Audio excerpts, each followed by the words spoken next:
di stasiun daerah Bekasi ya, perjalanan menuju ke Bogor. Bismillahirrahmanirrahim. Mudah-mudahan Ibu Silvi mendapatkan keadilan yang anaknya meninggal karena dibunuh oleh geng motor. Mudah-mudahan Bu Silvi mendapat keadilan ya.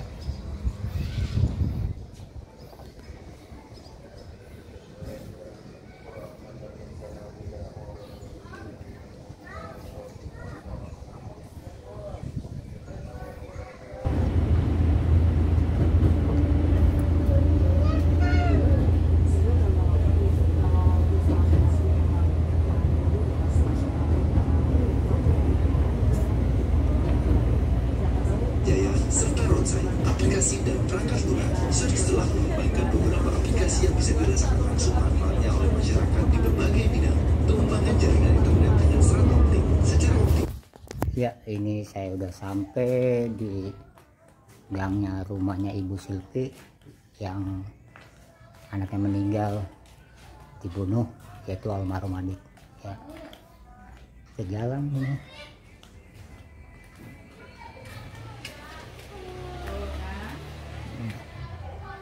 Inilah nih rumah RSSS, sangat sederhana pokoknya. Nah, tubuh Silvinya. Silvi punya anak 3. Yang pertama itu almarhum Adit yang meninggal dibunuh. Kedua perempuan masih sekolah SMP ya Bu ya? Iya. SMP, dan ini yang masih kecil nih. Gitu. Dan suaminya itu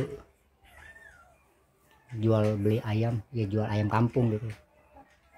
Lagi masak atau udah ngapain nggak tahu aja. Saya Silvi, Ibu Silvi. Nah, Ibu kan misalnya WA saya nih, mau katanya minta dijembati dan minta bantuan ke Pak Haji Deddy Mulyadi, gubernur kita nih ya. Coba, emang apa Bu yang mau minta dijembati, membantu, ada apa nih? Singkatnya sih apa ya, di kasus pembunuhan anak saya di tanggal 27 Oktober 2024. Nah, niat kita itu keluarga minta tolong dijembatani untuk bertemu Bapak itu. Intinya ya Pak, intinya itu kita mencari keadilan untuk almarhum anak saya, karena di kejadian anak saya ini, kasusnya ini tidak 100% tuntas, karena ada di kejadian itu ada motor, ada barang almarhum yang hilang, tapi sampai detik ini tidak bisa diungkap.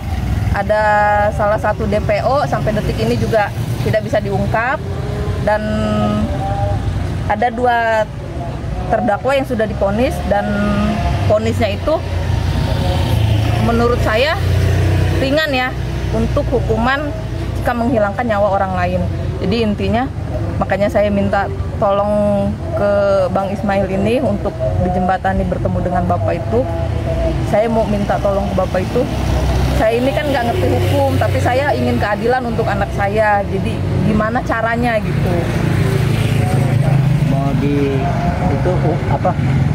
Ibu tuh apa minta pendampingan pengacara gitu? Betul. Selama Ibu ini kan tersangkanya berapa sih Bu?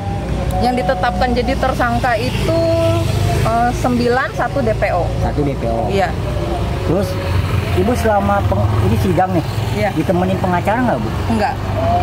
Kok nggak ditemenin? Ibu udah minta tolong ke siapa aja? Kita udah minta tolong ke LBH, ke Pos Bakung, sampai saya ke Balai Kota supaya bisa bertemu dengan Bapak Wakil Wali Kota, tapi memang mungkin apa ya, saya belum ketemu jalannya, belum ada titik terangnya. Sampai di terakhir saya minta tolong ke Bang Ismail. Dari mana Ibu tahu saya? Ada kerabat saya yang kasih tahu. Terus kerabat saya juga dapat dari teman-temannya kontaknya Bang Ismail. Insya Allah saya kan bisa menjembati atau membantu Ibu ya kan. Nah, saya pengen tanya kejadian gimana sih Bu? Kejadiannya kebetulan Kejadian anak ibu di sini atau di mana nih? persis di sini. Yang menurut yang direkonstruksi sih di sini ya, yang ada ini tubuh yang ada tulisan. Nah di sini.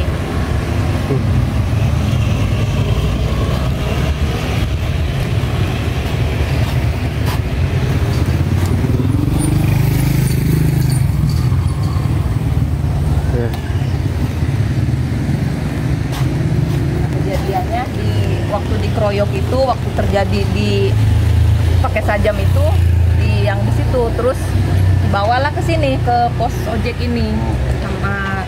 Emang tiap malam di sini tuh buat nongkrong, Bu? Menurut sepengetahuan Ibu di sini? Sepengetahuan saya. Ah, Sepengetahuan saya kejadiannya sih jam berapa nih? jam sekitar jam 2-an kalau nggak Jam salah. 2 pagi. Heeh. Anak Ibu tuh dari mana? Apa emang ikut nongkrong di sini? Enggak, anak Apa? saya memang pulang kerja. Ya. Pulang kerja. Nah, pulang kerja mungkin memang dia nggak langsung pulang ke rumah, mampirlah ke rumah temennya. Tapi rumah temannya itu di sebelah, di RT sebelah, di alamat rumah kami itu. Nah, terus sekitar jam 2 itu, dia pulang kerja jam 12, sekitar jam 2 dia udah nongkrong sama temennya di rumah temennya itu, terus pamit mau pulang karena besok kan kerja pagi. Nah, mau pulang itu dia beli rokok dulu ke warung Madura yang di dekat TKP ini. Di sini.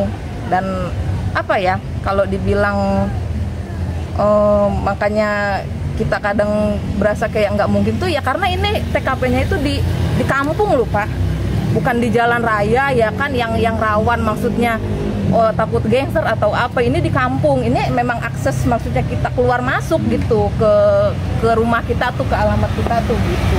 Apa emang ada permasalahan apa enggak, Bu, dengan misalnya ini pelaku? Sepengetahuan saya dari informasi teman-teman kerjanya, teman-teman mainnya almarhum ini tidak ada. Dan menurut kesaksian dari terdakwa itu pun tidak ada. Berarti pelaku di sini nongkrong sambil minum minuman keras atau gimana? Ya, sambil minum-minuman. Ya di persidangan pun mereka mengakui katanya tidak ada masalah, terus korban juga tidak ada perlawanan, terus tanpa mereka kenal, jadi spontan, efek pengaruh alkohol mereka ngakunya, Bang. Jadi apa ya, berarti udah ada persiapan kan, dibacok katanya ya, Bu? Iya. Nah, menurut pengakuan yang berbuat itu juga ke anak saya itu, dia bilang di pengadilan di waktu di sidang itu katanya sebelum mereka nongkrong di TKP itu, sebelumnya mereka katanya udah jalan katanya nyari mangsa. Maksud arti kata nyari mangsa itu nyari lawan yang buat diajak tawuran. Berarti intinya mereka memang sudah niat ya, terlepas korbannya anak saya atau bukan, intinya mereka sudah merencanakan gitu. Berarti pelaku itu 9 orang. 9 orang. Yang 8 udah ketangkep. Yang 8 tertangkap. Yang 1 masih DPO. Berarti belum sampai sekarang belum ketemu tuh DPO. Belum. Terus Ibu minta tolong nih ke Pak Gubernur, Pak Haji Deddy Mulyadi, minta keadilan dan didampingi kuasa hukum, dari Jabar Istimewa. Betul. Oke, Insya Allah Bu, saya nanti akan sampaikan. Insya Allah Ibu dapat keadilan, dan saat keadilan itu yang sebenarnya itu nanti di akhirat, Bu. Betul. Yang penting Ibu, betul. kita berusaha ya, Bu.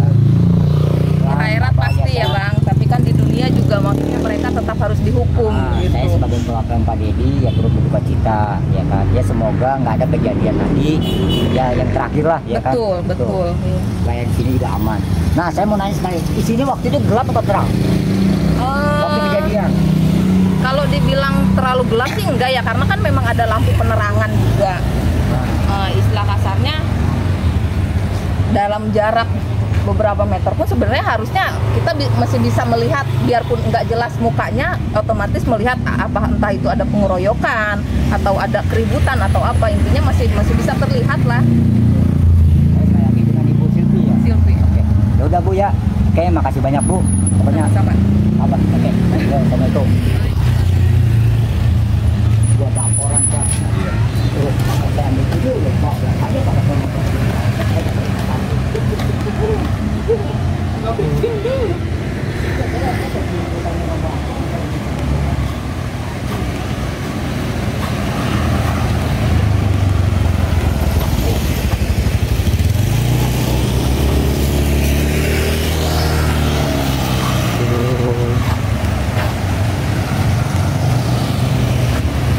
daerah cekatannya korban dieksekusi.